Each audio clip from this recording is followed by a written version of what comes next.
It's Wednesday evening again here at the Tribune, and it's the podcast team. John Mackett here, Eamon McFadden and Declan Kerr with a brand new edition of, I think it's the 49th edition of this year's Tribune. There are about 11 more to go before we get a Christmas break, which is a big surprise. Budget Day Blues, longer queues is one of our headlines on the front page, boys. I mean, the budget bunch didn't last all that long. Did it last until after prime time last night? It hardly did, and it hardly made the 6 o'clock news. As somebody said, that if you unwrap the presents, there'll be very little when you opened it up. You'd be disappointed on Christmas morning if that was your present. Any extra money in your piggy bank, Eamon? Even is there anything for managing it? No, not a dog. No pet friendly. Things at all. Maybe if we spoke Irish, you might because there's a bit of. Or if you were a student again, you get half price on the trains if you have a train up here. Female get free contraceptive. Males don't get contraceptives, do they? No, just the. I'm a bit past that sort of thing, but I'm just asking the question because I'm a bit ignorant of these kind of things. Well, there's an issue that's coming up over the last since the budget was mentioned. Anyway, what about the males and the females? So. Anyway, the budget's going to cost a grand total of about what, 88 billion to run the country for next year. Mm-hmm. Much of it, I suspect, is going to be borrowed. Will we ever stick to pace with that? Yeah, it's amazing with all the money that has had to be spent on COVID, and now to have a budget of that magnitude now after it. And John, I mean, how are we going to pay for it, or how's the next generation going to pay for it? I think there's an attitude there in government that somebody else is going to pay for it, e.g. Mary Lou and Sinn Féin, or a Sinn Féin led government, which is unthinkable for the likes of Micheál Martin and Leo Varadkar. But that is the reality. This budget is about a lot of things. It's about very small things for a whole lot of people, but in the main it's about one big ticket issue, and that is stopping Sinn Féin's gallop in the opinion polls. Now, that might be hopelessly wide of the mark because I never saw a general public as cheesed off with politics and with leadership and with contradictory statements between the Taoiseach and the Taoiseach. And Eamon Ryan, just on drive time there half an hour ago, trying to convince the nation in a chat with the team there that the carbon tax is the best way to save to stop fuel prices from increasing. I mean, it is just such a contradictory statement that I'm still trying to come to terms with. Now, Cormac O'Hara, in fairness, did his very best with them to get something out of it, but no, Ryan is on autopilot these days, and everybody else seems to be following in his wake. But last night on the same programme, I heard Pascal Donoghue trying to reconcile where he's going to get the 8,000 staff from for the health service, and the team was pushing out the line that there's a nursing scarcity that's global, it's worldwide, but Donoghue was having none of it. He said we'll just have to recruit them from our own nurse training schools. Probably nobody has reminded him that it's going to take 4 years to train a nurse, and some newly qualified nurses in the past year are not earning enough money in Dublin hospitals to pay the rent. So there's a whole lot of contradictions in there that just simply can't add up and don't add up. And then before you start adding Micah into the mix, which we will do in a little while when we settle down. But the other big factor today is that with the easement of virtually all regulations now scheduled in for for Friday week, is it?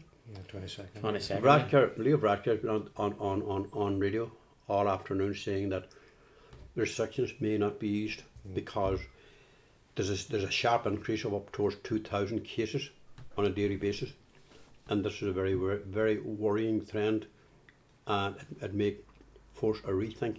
Now, a lot of businesses and a lot of people in business have based their reopening on the fact that those restrictions will be removed next Friday week, and now they're reacting very negatively to the possibility that they may not happen. Yeah. So those are the kind of things that's going on there, and then they're talking about complacency has set in terms, and people think that the pandemic is over, which it isn't.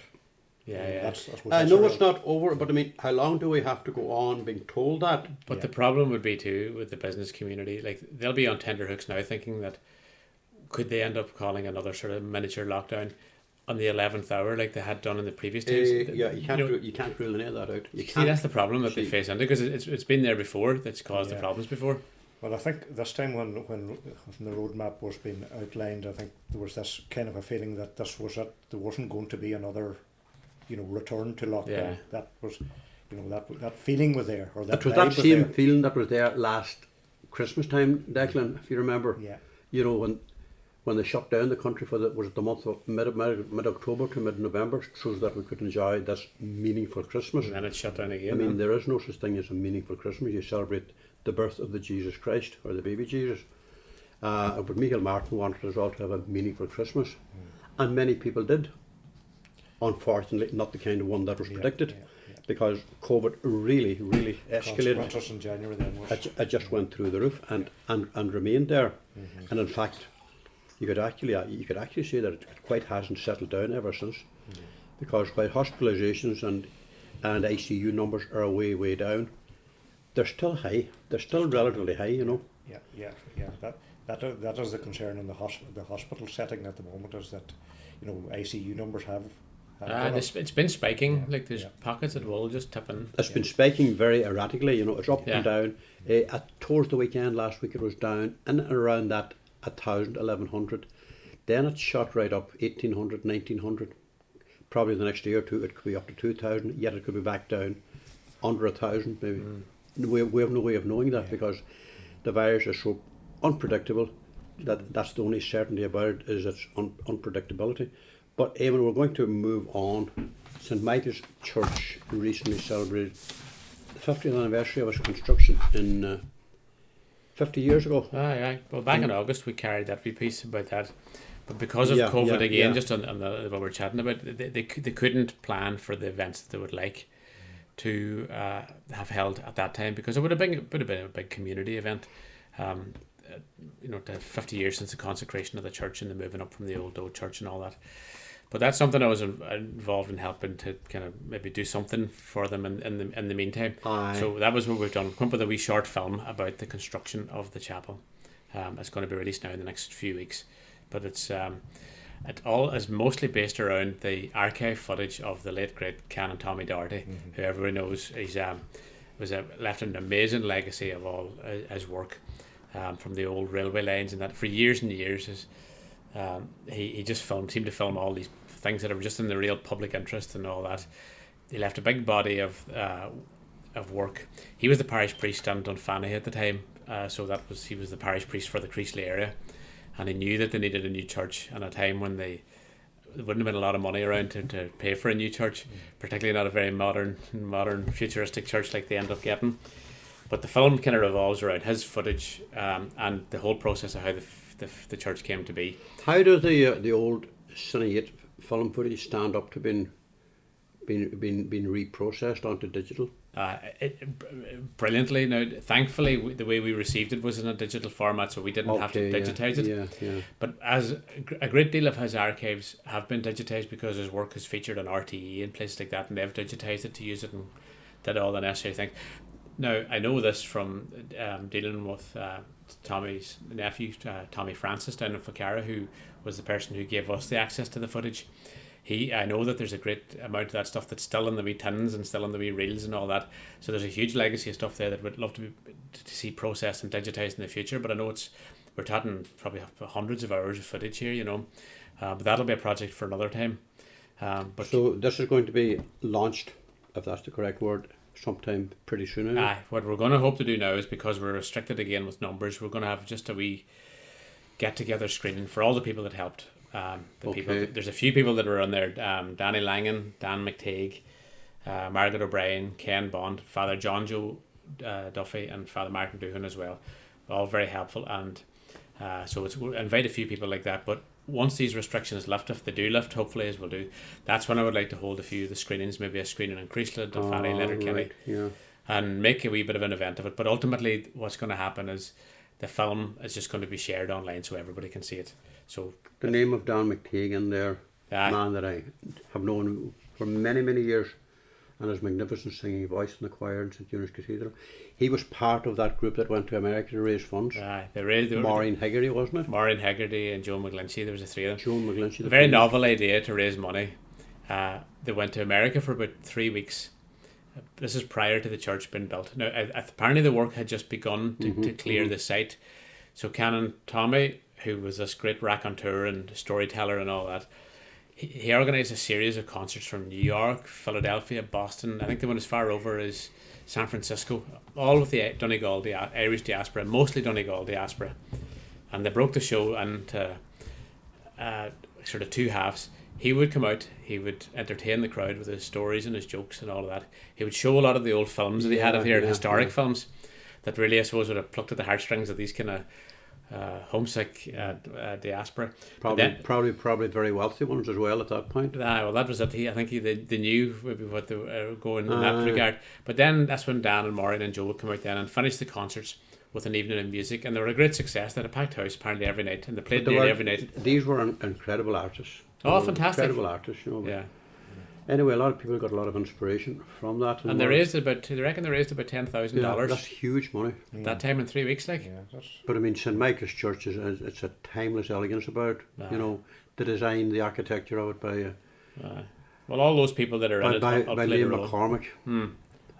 Will forever stand the test of time. So that'll be out soon. You can find out all about it then. We'll announce that through the Tribune and other various outlets. One of the things that I got some inspiration from at the weekend was a visit to the beach at Ballahiernan Bay on Sunday afternoon, where local people, led by John Dorian, former principal teacher, and Josephine McGroty, who has a lot of seafaring DNA in our system, they were leading the rosary on the coast for life and faith. And nice wee crowd turned up out, and a beautiful statue of Our Lady, and what a wonderful setting. That's our main picture on the front page. What do you make of that, Declan? It's a nice picture, and there's some familiar faces in it, and I suppose it's something different. And it reminds me of the one that we had at the start of the course from Sean McAteer's shop, with the picture of Our Lady on the table outside, along with a whole series of bottles, some of them containing holy water, some of them containing antibacterial hand wash. Well, so we were told that anyway. I had my own doubts about that. Is it still there? No, I think space has given way now to the need for the table to be used for other merchandise that comes on stream, you know. Sales, special offers and sales this time of the year, probably not for Christmas and that. Anyway, you're going to talk to us about an event in Letterkenny. Yeah, a tragic event where they have unveiled a plaque in commemoration. Yeah, it was the unveiling of a plaque last Thursday evening in the Old Town at James Larkin Court in memory of a young man and a young woman, Nan Harold and Daniel Doherty, who tragically lost their lives in 1945, in October 1945, in a drowning accident. They were going out together, and they were in the Old Town area. It was raining that evening. It's suspected that they went in behind the old laundry just to take shelter in an old shed, and the wooden floor gave way. There was a well there, and they tragically. It wasn't until the next day, until a local man, a McFeely man, was walking past. He seen a coat lying on the ground, and he had his suspicions. Obviously, there was lots of rumours going around at that stage. What happened to the couple? Had they eloped or what? All sorts of stories. But unfortunately, the Gardaí were called, and the torch was flashed down, and the two Daniel was from Leglands and Drumkeen, and Nan was from the Old Town. Her house was just directly opposite the Old Town, or the old hideout bar there. Yeah. But a lot of the credit for the painstaking work that went into this goes to Colin McDade, a native of the Old Town. Right, a great interest in local history. And he also penned a lovely poem too, John, about it. I think you were remarking on that yourself. Yes, it's all there. On a full page tribute there in the Tirconaill Tribune. Nice to remember. And well done to you, Declan, for covering that. Yeah. And it's done very, very sensitively. Eamon, you're going to tell us about a new ICA guild, the Linen Guild. We do. We have a whole page. Probably one of the first guilds in Donegal in many, many years. Exactly, many. And I think it started. There's a lot of faces here. It seemed to have made great success there. So they had the information meeting there recently about forming that. The Melton and Milford area. It was held in Milford Town Hall on Tuesday. And around 50 women of all ages attended for this inaugural meeting of the new Lennon ICA Guild. As you say, John, it's probably the first one of them in a long time. And because of it being so new, it drew a lot of support from other guilds of the ICA in the county as well. Yeah, from I can imagine that. Rafo and Muff and Finn Valley and all these sorts of places as well. And so we all know it's famous for what they produce a lot of the time in terms of arts and crafts, cooking, baking, charitable and social events. And totally, across the country, there's about 8,000 members of nationwide. Still very considerable, given that the ICA is it's there a long time. And, back about 30 years ago, there was a big decline in interest in it as a newer generation and new fads emerged, and where younger women were no longer interested in joining that kind of thing, but now that has changed around again. Yeah, they kind of come full circle, a lot of these things, because like the person who's leading this up was Lindsay Ferry, who is originally from Yorkshire, and she had previously been a member of the Women's Institute in the UK. So I take it it's the kind of the UK counterpart of the ICA, But I'm sure we're going to be hearing from them in the future. Well, there are plenty in there. 50 members at their first meeting is a good start. That's very, very good. That. But now, Declan, we're going back to the McDade twins from Philadelphia, and from there to Finn Park. Yeah, nice little sporting story. The McDade twins from Philadelphia spent the summer at Finn Park playing with the Finn Harps on their 17s. They would be grandsons of Barney McDade, so of course the well-known musician and a well-known footballer in his time too, a great goal scorer. But these two lads they were here the previous summer and they had impressed Harps, so they were asked back to play for the under-17s during the summer there. And they're obviously quite talented footballers because both of them spent a short period over at Watford during their time here on trial. So a great experience. They just went back to Philadelphia there on Tuesday, and they had a great time. They really enjoyed it, and it was a good spell for Harps when they were here. They done quite well when they were here as well. So it's a nice little story. The two McDades there. Any potential Irish internationals in the making here? Well, the fact that the two of them were attracting attention from Watford, a Premier Division side, and I think they got on quite well over there. And I suppose they'll be hoping that their hunger to progress in the game is there. So we'll see how they get on. So what's their connection with the county? John McDade, their father, is a native of Oldtown. He's a son of Barney McDade. Oh yeah, you mentioned that earlier on. Yeah. So that's their connection. John has been living in Philadelphia since 1995, and he's married to Una Porter from Rafo, a sister of Liam Porter's. Oh, very good. So they've spent. We're going to move from that fairly quickly onto our lead story, which of course is all about Micah. All papers are leading, and the story is getting bigger by the day, literally, given the fact that 25,000 went to that demonstration in Dublin last Friday. And you have to put on record that perhaps for the first time ever in my career in politics, a senior cabinet minister was booed by his own constituents at a national rally, on a national rally platform, and that is sending out a very, very powerful message to everybody. And I'm just remarking there, Jerry Hone, you interviewed him from Ramelton. Yeah. He's calling on those deputies and ministers supporting the government just to walk the walk at this point in support of the Micah redress campaign. Yeah, unless there's a 100% redress, he's urging them to walk away. But you see, this is growing by the day. We're now learning that claims made by the Housing Minister, Darragh O'Brien, that new legislation will be required for the government's enhanced Micah redress scheme are going to be required because he says that the existing 90-10 legislation, which allowed the contributor to make a 10% payment in lieu of the grant, that no longer applies. And that's been flatly rejected by Michael Doherty, the PRO of the Micah Action Group. And he has given all the reasons why. They were fully assured by the minister's officials when they were in the working party group in Dublin that everything was going to be okay once they had the building condition assessment. And that is an instrument there that allowed them to be part of that, regardless whether it was 90, 10 or 99.9% or whatever, 99.999%. So that he sees that, and the Micah Group sees this just as a stalling tactic. Just another classic. Just to further delay 100%. Kick the can down the road further. And then we have the revelations this week in relation to the local property tax, that only those who are now included in the Section 1, and that is for demolish and rebuild, who have already been approved, only they are entitled to the LPT exemption.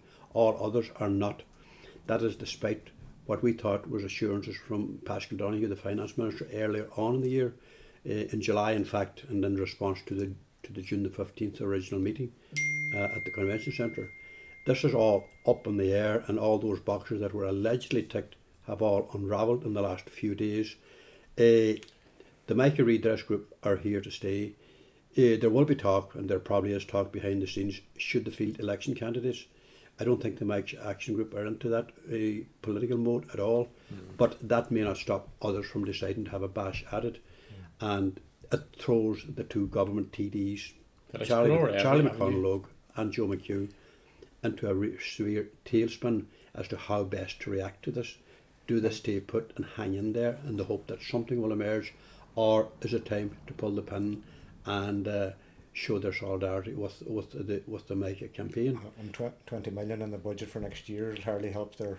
That's an absolutely ridiculous amount of money. But they're going to be called out at every corner on those kind of things, because we have 7,000 families who are in urgent need of remediation in this county. Yeah. And it's not going to go back into the box. It's not going to go back into the box. Friday's demonstration showed that it's not going to go back into the box, because they will return to Dublin again. And bigger again. But they may stay there until they get a solution. And the government is showing no appetite at all for a solution, given the fact that the Minister, on the Claire Byrne show on Monday, said that he hoped to bring a scheme forward within the next 2 weeks.